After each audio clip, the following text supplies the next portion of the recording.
Hey James, nice job here. I really like this little golfing guy and your huge golf ball. It'd be really cool if you put the ball really big up here because if you put the ball down here, it'll look like it's really big in the front. Back there, since the laws of perspective say that things get smaller as they go deeper into the distance. But just try it. Try putting this up over here, maybe the moose over here or something. Then you'll have this kind of triangular composition. I'm not sure why you have the gradient. I'm not fond of gradients unless there's really a reason for it. I really love the three-dimensional quality of the horns. So with the ball, I googled golf ball. Actually, oh shoot, gosh darn it. I googled golf ball drawing. Just to, you could just study the lighting on it. Well, also the same reason why, the ball would look good in the foreground. You can see is why, these little circular cells get smaller as they go into the background. Again, just the laws of perspective, how they get smaller. I think the shading on this one looks good and this one too. So I don't expect you to do all this. That would be way too much work. But you might want to just put a gradient on it and, just to shade it.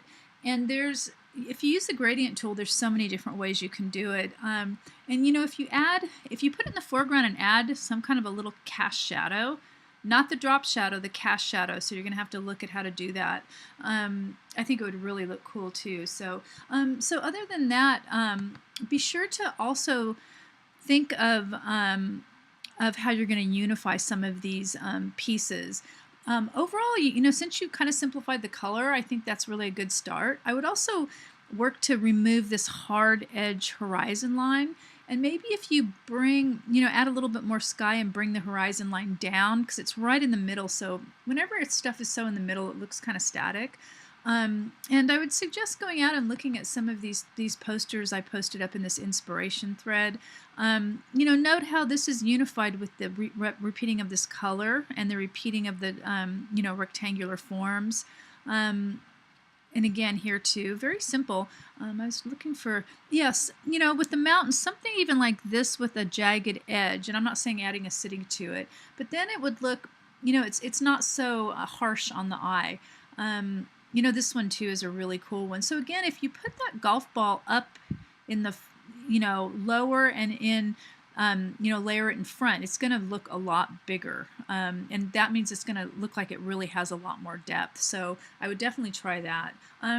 So anyway, yeah, it looks good. Of course you can do more work on the mountains and, but again, trying moving this over here and then maybe making this a little bit smaller over here, would really work well because you already have the road getting smaller too. And just clean up some of the areas. I would make the snow more believable. You can look at some of these things and see how they dealt with it. The snow here, because it's looking pretty flat since you haven't really developed much of the background. But you don't have to do too much because you don't really have time. But okay, so I hope this helps.